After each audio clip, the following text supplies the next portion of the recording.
Bonjour et bienvenue sur la chaîne, je suis contente de vous retrouver aujourd'hui pour parler bien entendu de mes lectures. Il y a de nouveau un gros tas de livres mais il y a pas mal de mangas et il y a aussi des suites, donc il y a aussi petite BD ici. Je pense que ça va aller, qu'on n'en aura pas pour des heures non plus, en tout cas on verra bien. Donc voici la pile du jour. Je vais commencer par une suite de mangas qui sont ceux-ci: L'Enfant et le Maudit, tome 6 et tome 7. C'est aux éditions Komiku et c'est un manga que j'aime beaucoup. Ça fait un petit moment que j'avais plus continué et j'avais été m'acheter ces deux tomes là pour continuer la série et je les ai lus directement l'un à la suite de l'autre et c'était très chouette de retrouver cette histoire qui est très spéciale. On est dans ce genre d'ambiance, c'est extrêmement sombre. Je vous en avais déjà parlé précédemment, mais en fait il y a eu une malédiction qui est arrivée et les êtres humains, certains êtres humains ont été transformés en créatures de ce type. Et on ne sait pas trop comment ni pourquoi cette malédiction sévit. Et on a les êtres humains donc qui gardent une apparence humaine, qui n'ont pas été touchés par la malédiction, qui se protègent dans des cités fermées, renforcées, qui traquent les maudits parce qu'ils en ont peur. Il suffit d'un seul contact pour se transformer en maudit. Et on va suivre le personnage du professeur et de une petite fille qui apparemment ne subit pas la malédiction. Cette petite fille est orpheline, on ne sait pas pourquoi elle n'est pas touchée par la malédiction et elle est protégée par le personnage du professeur. Ça c'est l'histoire de manière générale, mais il y a plein de choses qui arrivent au fur et à mesure qu'on avance dans cette histoire. J'ai beaucoup apprécié ces deux tomes, j'ai même la suite, j'ai Ah non, pas encore, je vais m'acheter, j'ai un peu anticipé les choses, mais j'ai prévu de m'acheter très prochainement le 8 et le 9 pour pouvoir continuer cette série. J'aimerais la terminer, si je me trompe pas, il y a 10 ou 11 tomes, donc j'aimerais avoir le fin mot de cette histoire. Donc voici pour ces premières lectures. Ensuite, j'ai également lu le tome 2 du monde de Nedara qui s'intitule La colonie perdue. C'est écrit par Catherine Applegate et on est aux éditions Seuil. J'avais lu le premier tome il y a pas longtemps, je vous en avais déjà parlé, j'avais bien aimé le premier tome et du coup j'avais emprunté le second tome à la bibliothèque. J'ai beaucoup apprécié la suite de cette histoire, je vais pas vous raconter ce qui s'y passe évidemment, mais nous retrouvons donc le personnage de Bix qui pense être la dernière des Dernes, étant donné que sa famille a été tuée sous ses yeux. Elle est une créature un peu particulière, c'est celle qu'on voit ici, donc ça ressemble à un chien, mais ce n'est pas un chien, ce sont des personnages qui sont doués de paroles. Elle va se faire des petits compagnons de voyage assez étranges qui vont s'associer pour partir à la quête des autres Dernes, parce qu'il y a une légende qui dit qu'il en existe d'autres dans des coins reculés du royaume. Donc ça parle de cette quête de retrouver d'autres Dernes justement et la quête continue dans ce tome 2, il y a toujours des dangers, il y a la rencontre avec de nouveaux personnages, il y a des nouveaux enjeux. J'ai beaucoup apprécié ce second tome que j'ai lu très rapidement. Ça se lit très bien, ça se lit très vite. La plume est fluide, l'histoire est prenante, le rythme est là. Donc franchement, c'est une très très chouette saga que je recommande. Si je me trompe pas, c'est une trilogie, donc il reste le troisième tome à lire. Je sais pas s'il est à la bibliothèque, mais je vais essayer de le trouver parce que j'ai hâte de découvrir la fin de cette série et voir ce qui va se passer. Alors j'ai dû allumer la lumière parce que il fait super sombre aujourd'hui, même si on est en pleine journée. Pour la suite, j'ai lu celui-ci, donc ce sont Les Errantes de Jo Witek aux éditions Actes Sud Junior, qui est un emprunt de bibliothèque dont je vous avais parlé la semaine passée vu que j'avais commencé cette lecture. Alors ici à l'arrière, on met vous êtes plusieurs, c'est ça, vous êtes revenus pour nous terrifier, vous voulez nous tuer, de quoi voulez-vous vous venger? Ça annonce la couleur. En fait, on va suivre 3 jeunes filles qui vivent toutes actuellement sous les toits d'un immeuble parisien. On a Saskia qui est une artiste peintre, on a Suzanne qui est une gameuse quasi professionnelle, en tout cas qui ambitionne de le devenir, et on a Anne-Lise qui est une étudiante aisée avec un petit côté mystique et très croyant, et des choses très étranges vont commencer à leur arriver. Elles vont essayer de comprendre. Elles vont comprendre que elles sont liées, que leur histoire à toutes les trois sont liées et qu'elles vont devoir en fait s'unir pour comprendre ce qui se passe et régler le problème. Donc ça c'est l'histoire en gros. Et donc vous l'avez bien compris, on est dans une histoire paranormale avec des fantômes, avec des revenants. On suit trois personnages, on passe beaucoup de temps avec ces trois personnages, donc c'est une histoire qui est plutôt féminine. J'ai apprécié les trois personnages dans son ensemble. J'ai apprécié la thématique des fantômes, on va parler aussi de religion, des dérives aussi de l'église. Il y a des thématiques concernant l'amitié, donc c'est des thématiques que j'apprécie de manière générale. La plume est agréable, on est bien plongé dans l'ambiance. Il est mis à l'arrière que c'était un livre d'épouvante. Oui, il y a un petit côté horrifique vu qu'il y a des fantômes, des revenants, des phénomènes paranormaux. Après ça reste pour c'est pas vraiment pour la jeunesse, c'est plus pour des adolescents à mon sens, pas pour des tout jeunes non plus. Ça fait pas peur mais ça nous met bien dans l'ambiance. Ça se lit très rapidement, c'est pas un livre épais non plus, mais c'est aéré, c'est fluide, c'est rythmé, on a des petits chapitres assez courts, donc voilà, il y a des petites facilités, c'est vrai, mais ça reste intéressant au niveau des thématiques et j'aurais même apprécié que on ait plus d'informations, que les thématiques concernant par exemple les phénomènes surnaturels, la thématique aussi concernant l'église, les dérives de l'église, etc. soient davantage exploitées, ce qui n'est pas le cas, on reste en surface, donc je pense que ça aurait apporté un plus si il y avait davantage d'informations à ce niveau-là. Donc dans son ensemble, une lecture agréable, ce sera pas non plus une lecture qui va rester dans ma tête pendant des années, mais j'ai passé un bon moment en le lisant, donc voilà, ça a fait son petit travail. Alors je passe maintenant à celui-ci qui est Ariane. De l'autre côté du mythe, c'est écrit par Flora Boukri. Moi c'est une édition France Loisirs que j'ai, qui est très très belle. C'est un très très beau livre avec la couverture comme ça, avec les reflets. Donc vous l'avez compris, ça va parler de mythologie. Donc ici on va suivre Ariane qui est la fille de Minos, le roi de Crète. Suite à un événement tragique, je vais résumer, la Grèce envoie depuis des années des jeunes gens en dédommagement afin de calmer la colère de Minos. Et ces jeunes gens en fait sont destinés au labyrinthe et au Minotaure, étant donné qu'il y a une créature mi-humaine, mi-taureau qui séjourne, qui se trouve dans le labyrinthe, et en fait ces jeunes gens sont offerts en sacrifice pour expier une faute. Et un jour, eh bien, parmi ces jeunes gens grecs, il y a Thésée. Thésée qui est un personnage que nous connaissons bien dans la mythologie grecque, qui arrive et à partir de là, eh bien, tout va changer. Ça, c'est en gros. Donc, je pense que vous connaissez de manière générale l'histoire de Ariane, le fil d'Ariane, le Minotaure, etc. Ici, on est donc dans une réécriture de ce mythe que j'ai beaucoup aimé. En fait, parce que on a la version de Ariane. D'habitude, on a la version du héros, donc de Thésée. Et ici, c'est inversé. On va donner la parole à Ariane. Et c'est très très bien fait. J'ai beaucoup apprécié cette histoire. Il y a des petits chapitres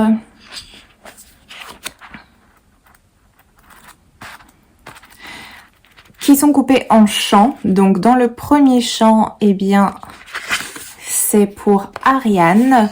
Le second chant, c'est pour Thésée. Et alors, il y a encore d'autres chants pour d'autres personnages, mais je vais peut-être pas vous les dévoiler. Alors, oui, il y a, c'est bien la parole d'Ariane qui nous est montrée. Il y a Thésée aussi qui va prendre un peu de place à un moment donné, mais ça reste vraiment centralisé sur le personnage de Ariane. Si vous aimez la mythologie, évidemment, je vous le recommande parce que c'est très très bien fait. C'est une très bonne réécriture, c'est une approche très intéressante. Il y a aussi des petits mots insérés dans le texte. Pour les plus jeunes, c'est peut-être un peu compliqué au niveau de la compréhension, mais du coup, un très bon point, c'est qu'il y a un glossaire qui nous explique ces petits mots. Donc, c'est des mots, par exemple, agora, un chiton, un orige. Voilà, il y a des mots comme ça qui peuvent peut-être être un petit peu difficiles au niveau de la compréhension. Et on a la petite définition à la fin. Donc, ça, c'est très, très bien. Je trouve que c'est super pratique d'avoir un petit glossaire, surtout que c'est un livre qui est destiné plus à la jeunesse, bien entendu, donc très bon point ici. J'ai beaucoup apprécié le personnage d'Ariane, qui est un personnage intéressant, qui est un personnage très clairvoyant. Elle est très au courant en fait des enjeux et elle agit vraiment pour le bien de son peuple. Elle n'est pas du tout égoïste, elle pourrait penser qu'à elle et voir son bonheur, ses objectifs, sa volonté, mais en fait non, elle fait toujours passer son peuple en priorité. Donc j'ai trouvé que c'était un personnage vraiment intéressant, surtout que c'est une jeune fille. J'ai trouvé qu'elle était très mature, très éclairée et j'ai beaucoup apprécié la suivre. J'ai bien aimé le personnage de Thésée, même s'il est légèrement en retrait et c'est normal vu qu'ici c'est la vie, c'est la version, c'est l'histoire d'Ariane qui est mise en avant. Donc c'est tout à fait logique. Et puis la version de Thésée, c'est celle-là qu'on entend habituellement. Donc je suis contente d'avoir pu entendre l'histoire de Ariane que j'ai beaucoup appréciée et que je vous recommande. Alors, on va rester dans la mythologie grecque, étant donné que j'ai également lu Le silence des vaincus de Pat Barker aux éditions J'ai lu. C'était ma lecture audio en cours, je vous en avais parlé la semaine passée je pense, et comme prévu, je l'ai terminé parce que j'avais déjà écouté une bonne partie et tout ce qui concerne la mythologie, moi c'est une thématique que j'adore, donc j'étais très curieuse de le continuer et de le découvrir et comme j'aimais beaucoup, eh bien ça a été super vite. Donc dans cette histoire, c'est la guerre. Troie est attaquée par les Grecs suite à l'enlèvement d'Hélène, l'histoire que nous connaissons très bien. Et ici, de nouveau, c'est très intéressant parce qu'on va avoir une version différente de cette guerre, de l'histoire. C'est-à-dire qu'on va suivre Briséis, qui est la reine de Lyrnessos. Son mari et ses frères ont été tués et elle est devenue l'esclave, la captive d'Achille. Donc c'est elle qu'on va entendre. Elle va nous raconter son histoire, son point de vue, son témoignage, en gros si je puis dire. Donc c'était vraiment très intéressant et j'ai beaucoup apprécié cette approche à nouveau. J'ai adoré ce récit, c'est très immersif. De nouveau, c'est intéressant d'avoir la version d'un autre personnage et ici la version d'une femme, une femme qui appartient au clan qui subit la guerre et qui va la perdre. Donc ça change aussi la donne. On est très très bien plongé dans le contexte de la guerre, qui est un contexte très dur et très violent, il faut le savoir.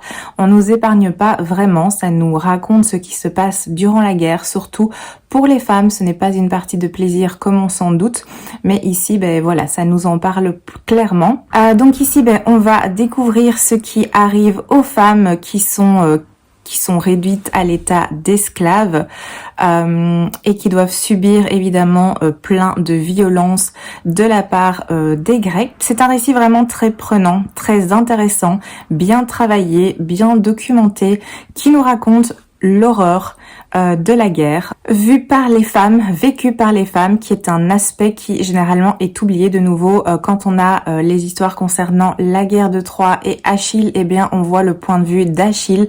Ici aussi, on va passer du temps avec Achille, vu que Briséis va l'accompagner pendant un bon moment. Elle va le côtoyer et on va donc découvrir et avoir des personnages qu'on connaît. Il y a aussi Patrocle qui sera présent, il y a Ulysse qui sera présent aussi. Donc voilà, on va aussi un petit peu rencontrer ces personnages. C'était vraiment une très très bonne lecture. J'ai adoré découvrir ce livre. Je sais qu'il y a, on peut dire, une suite, même si ce livre se suffit à lui-même. Je pense, ça doit être Les Exilés de Troie. Si je dis pas de bêtises, il y a le livre ici à la fin. même si, comme je vous l'ai dit, voilà, ça peut être un seul livre. Je trouve que la fin se suffit en elle-même, mais je pense que je découvrirai aussi Les Exilés de Troyes parce que j'ai beaucoup apprécié la plume, le style de l'autrice. Donc une très très chouette découverte pour ma part. Attention, comme je vous l'ai dit, si vous avez envie de vous lancer dedans, ben n'hésitez pas, mais sachez qu'il y a quand même pas mal de violence. Alors c'est pas descriptif à l'excès, on n'a pas des scènes de 20 pages sur tout ce qui se passe, mais c'est mentionné évidemment que ben, la guerre, oui, il y a des tueries, il y a de la barbarie, il y a plein de choses extrêmement dures et violentes qui se passent et c'est mentionné, même si c'est pas décrit pendant des pages et des pages, c'est quand même mentionné. Donc voilà, il faut le savoir. Alors j'ai terminé juste hier soir celui-ci, Le Tueur intime de Claire Favant aux éditions Pocket. C'était une de mes lectures en cours depuis un petit moment, vous le voyez passer depuis un petit moment et ça y est, je l'ai enfin terminé. J'avais envie de clôturer parce que l'histoire avançait de plus en plus, le suspense avançait de plus en plus et c'est une lecture que j'ai quand même bien appréciée, que j'ai trouvé intéressante. Donc ici en fait on va suivre Will qui est un serial killer qui va tuer plein de femmes, des dizaines de femmes, d'une manière extrêmement violente et extrêmement agressive. Et on nous raconte son histoire, donc en fait on voit son point de vue, on est dans sa tête à lui. J'ai trouvé cette façon de faire vraiment très intéressante.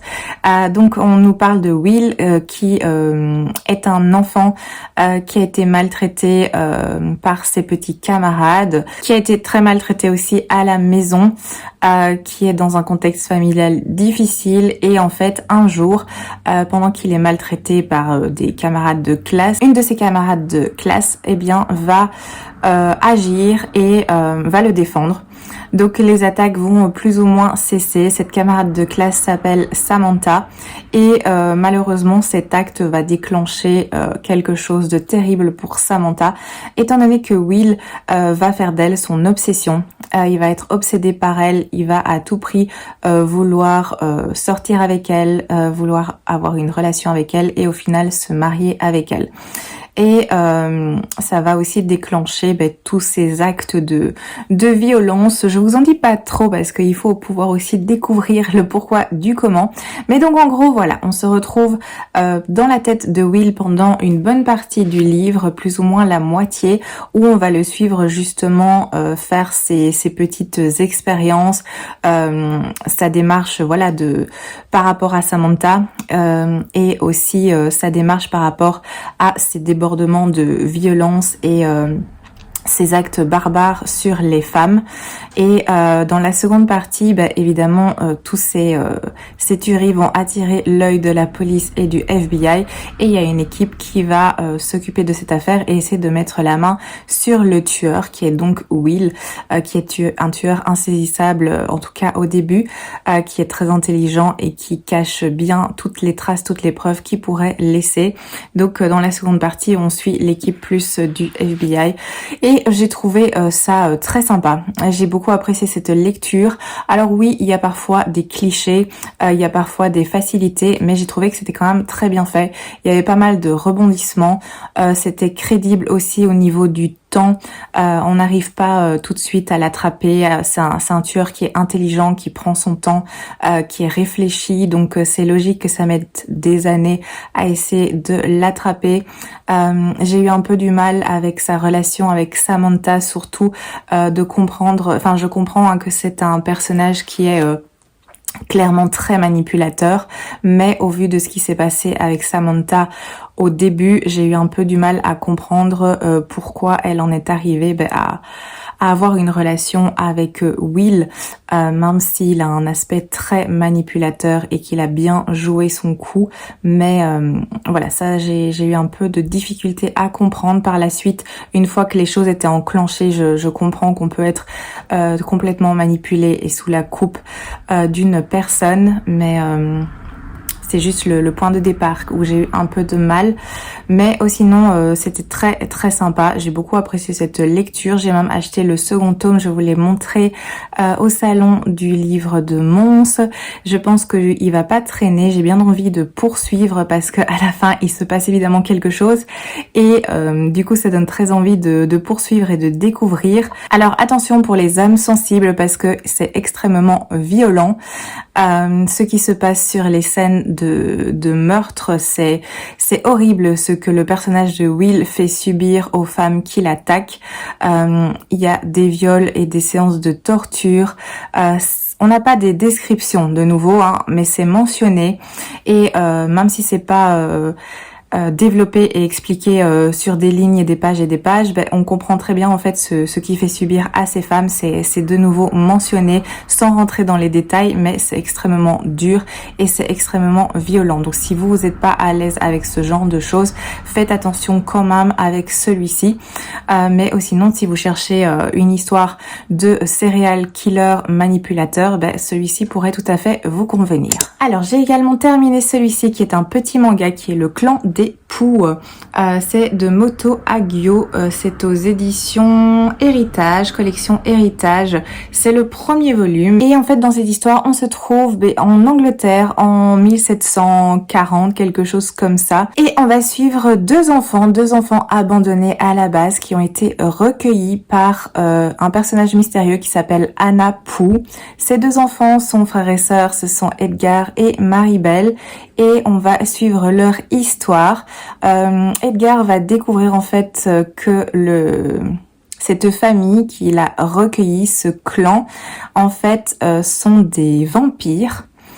Et du coup, ce sont des êtres immortels qui se nourrissent du sang d'êtres humains, évidemment. Et tout va tourner autour de cette histoire. Étant donné qu'il a découvert le secret de la famille, eh bien, on va le contraindre à devenir lui-même un vampire. On va lui faire un genre de chantage pour sauver la vie et l'âme de sa sœur adorée Maribel. Et Edgar va pas avoir trop le choix. Et donc on va tourner autour de cette thématique vampire, suivre la vie de Edgar et Maribel au fil du temps, au fil des âges. Et c'était très sympa. C'est très poétique en un sens. Ça parle de vampires. Il faut aimer cette thématique aussi. Des dessins très joli, j'ai bien apprécié. Je vous avais déjà montré, je pense, certaines planches la semaine passée. Regardez, on a ce genre de choses avec des grands yeux comme ça, très brillants, enfin en tout cas qui ont un effet brillant. Je sais pas si vous me comprenez. Voilà, comme ça.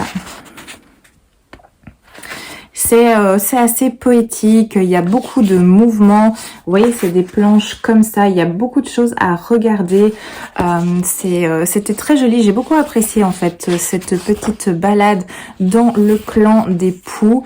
L'histoire est pas super originale, hein, ça reste thématique des vampires classiques et un petit chantage pour sauver la sœur Maribel, mais j'ai passé un bon moment. Je pense qu'il y a un deuxième volume aussi qui est pas encore sorti. C'est possible que je me le prenne, même si le premier volume se suffit à lui-même dans un sens. Mais étant donné que j'ai quand même apprécié le style, l'ambiance, les dessins, c'est possible que je me laisse tenter à un moment donné. Donc voici pour ce petit manga. Et enfin, j'ai aussi lu une BD. En tout cas, j'ai commencé une BD qui est Les 4 de Baker Street aux éditions Vent d'Ouest. C'est le premier, le second et le troisième tome. Ce sont des emprunts bibliothèque que je vous avais montré, je pense, la dernière fois. Je les ai lus les uns à la suite de l'autre pour un peu découvrir et me faire une idée. Et c'était quand même assez sympa. Alors, comme vous vous en doutez, ça va tourner autour de Sherlock Holmes. Donc on a Sherlock qui est un détective très connu, très brillant, qui est bien connu à Londres. Mais parfois, il a besoin d'un petit coup de main ou plutôt de petits espions pour certaines de ses affaires. Et on va suivre ici justement le groupe de ces petits espions. Ce sont 3 jeunes enfants qui vivent plus ou moins dans la rue à Londres. On a Billy, Charlie et Black Tom. et eh bien quand Sherlock Holmes a besoin d'eux, il leur demande de faire des missions d'espionnage ou suivre certaines personnes, etc.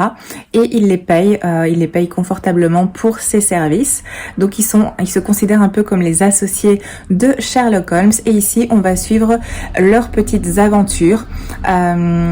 Parce que ils sont confrontés parfois à des soucis, à des problèmes. Par exemple, dans ce premier tome, on a Tom, qui est ce personnage sikh, qui est amoureux d'une jeune fille, une petite vendeuse de fleurs, et un beau jour, elle va se faire enlever par des hommes assez redoutables sous les yeux de Tom, et du coup, ils vont essayer de retrouver la jeune fille, ils vont mener l'enquête, ils vont chercher à la retrouver, à la délivrer, parce que justement, à ce moment-là, Sherlock Holmes est à l'étranger en voyage sur une autre affaire.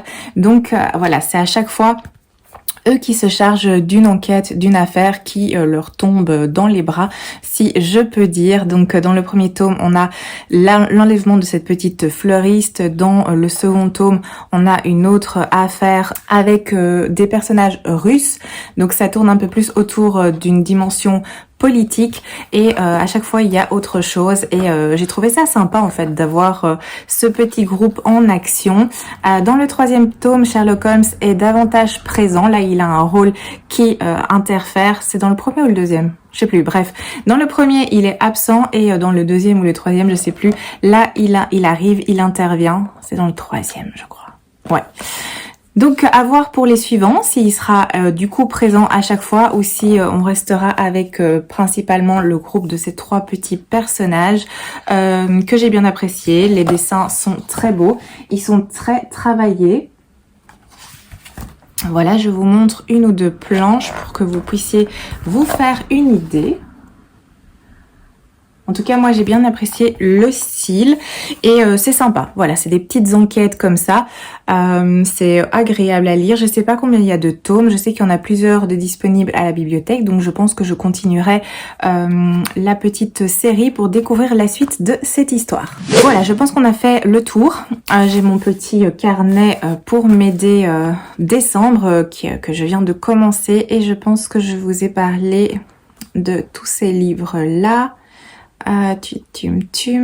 Oui, c'est ça. Ça, c'était donc mes lectures de cette semaine. J'ai avancé dans d'autres lectures. J'ai commencé aussi d'autres lectures, donc je vais vous montrer ça. Concernant les lectures audio, comme j'avais fini Le Silence des Vaincus, j'ai repris Steam Sailor et j'ai commencé le deuxième livre. Donc, j'ai mis un marque-page. Voilà, j'en suis là, et la fin, et là je pense que j'ai écouté plus ou moins la moitié, et j'aime toujours autant. J'ai beaucoup apprécié le premier tome, je vous en avais parlé, et j'apprécie aussi beaucoup le second tome où il se passe encore plus de choses. Je suis contente d'avoir cette magnifique édition qui regroupe la trilogie plus un préquel, des très belles illustrations en couleur, et aussi des illustrations en noir et blanc des personnages. Je vais essayer de vous retrouver ça. Ils étaient juste avant. Voilà, vous voyez, ça c'est le personnage Prudence. Et on a les pirates. Voilà. Personnage de Sergueï et d'Iris, de Pétrus et Ézéchiel. Et je pense qu'on a encore Gareth. Oui, Gareth et Magnus. Enfin, c'est vraiment un livre magnifique, très très beau, avec un jaspage comme ça, pailleté or. Il est magnifique, et je trouve que pour le prix, franchement, ça les vaut clairement. C'est un livre qui coûte 35 €. Je pense que ça les vaut largement. En tout cas, moi, je suis très contente de l'avoir, et du coup, je continue cette lecture audio. Sinon, j'avance dans Les Aiguilles d'Or, aussi un magnifique livre qui coûte vraiment pas cher. Je trouve que les éditions de Monsieur Toussaint, l'aventure ou l'ouverture, dans les deux cas, font des livres magnifiques, et c'est pas un prix exorbitant pour ce qu'ils arrivent à faire au niveau des couvertures. Ce livre-ci coûte 12,90 €. Il fait plus de 500 pages. Donc je trouve que voilà, c'est pas du tout exagéré. Donc j'ai avancé. Je suis à la page 163, ça équivaut à plus ou moins 30% du livre et j'apprécie, je vais pas vous en parler aujourd'hui, je pense le terminer pour la semaine prochaine, comme ça je pourrai mieux vous en parler d'ici là. Alors sans surprise, j'ai également La Cour des Miracles, le second tome de Vampiria de Victor Dixon aux éditions, c'est Robert Laffont je crois. Je vais vérifier. Je pense que c'est Robert Laffont, mais je crois que celui-ci, moi, je l'ai acheté, oui, chez France Loisirs, mais c'est Robert Laffont. Là, j'ai avancé un petit peu. Je suis au chapitre 6 qui fait 109 pages et j'apprécie toujours autant. J'avais beaucoup aimé le premier tome, je vous en avais parlé tout récemment, donc je continue et je me suis même acheté le troisième tome pour pas me retrouver le bec dans l'eau quand j'aurai terminé celui-ci et pouvoir poursuivre. Sans surprise, je n'ai pas encore fini L'Empire du Vampire de J. Christophe aux éditions de Saxus, mais j'ai avancé quand même. Je suis à la page 175.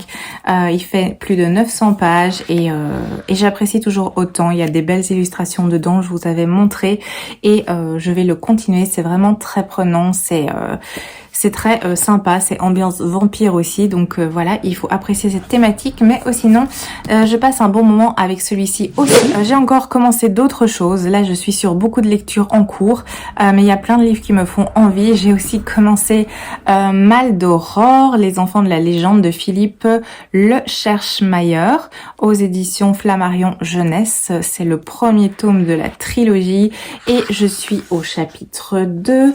Ça se lit extrêmement vite, ça fait 50 pages, chapitre 2. En tout, il y a 300 pages, quelque chose comme ça, moins de 350 pages, et ça se lit vraiment très très vite.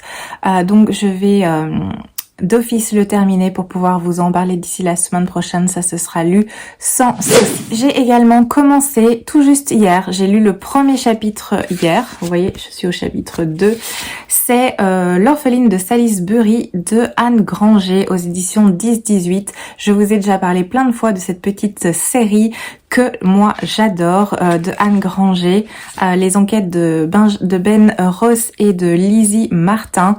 Je pense que j'ai du mal à savoir les numéros des tomes parce que c'est pas indiqué. Je crois que c'est le 8 celui-ci. 1, 2, 3, 4, 5, 6. Non, c'est le 7. Si je dis pas de bêtises, apparemment c'est le 7. C'est des histoires que j'aime beaucoup. J'adore l'ambiance, on est à l'époque victorienne à Londres, et on suit toujours Lizzie qui se retrouve toujours dans des situations délicates où il faut faire des enquêtes, soit il y a un meurtre, soit il y a une disparition, soit il y a toujours quelque chose, et elle est aidée par l'inspecteur de Scotland Yard qui est Benjamin Ross dans ses petites enquêtes. Je vous en dis pas plus, mais du coup j'ai hâte de me plonger dans celui-ci. J'ai lu le premier chapitre juste pour me donner un petit peu le début, et je pense que je vais le continuer aujourd'hui ou ce soir. Ça se lit très vite, en tout cas moi je les dévore, ils se lisent extrêmement vite, c'est des livres qui font moins de 400 pages, donc ça va, et comme j'adore, eh bien ça se lit tout seul. Et dernière chose, je l'ai pas encore commencé officiellement, mais je vais le faire. C'est celui-ci, donc je viens de vous en parler, c'est la suite du Tueur intime, c'est donc Le Tueur de l'ombre de Claire Favant, aux éditions Pocket toujours, que j'ai acheté au salon du livre avec la petite dédicace que j'ai eu, et je suis extrêmement intriguée. Il est un peu moins gros que le premier tome, il fait un peu plus de 500 pages, le premier tome faisait plus de 700 pages, donc voilà, c'est déjà moins balèze au niveau de l'épaisseur, et je suis très curieuse de continuer, donc je vais l'entamer. Je sais pas si ce sera aujourd'hui, demain, enfin bref, dans les heures ou les jours qui viennent, c'est certain. Voilà, nous avons fait le tour. Je n'ai pas été à nouveau en bibliothèque, vu que j'ai tout un stock, je vous l'avais montré la semaine passée, je pense. Donc voilà, je vous ai raconté tout ce que j'avais à vous dire pour aujourd'hui. J'espère que cette vidéo vous a plu. Je vous remercie évidemment de l'avoir regardée. N'hésitez pas à me laisser des petits commentaires comme d'habitude, qu'on puisse discuter lecture, etc. Je vous souhaite une excellente journée, un très beau dimanche. Je vous dis à très bientôt.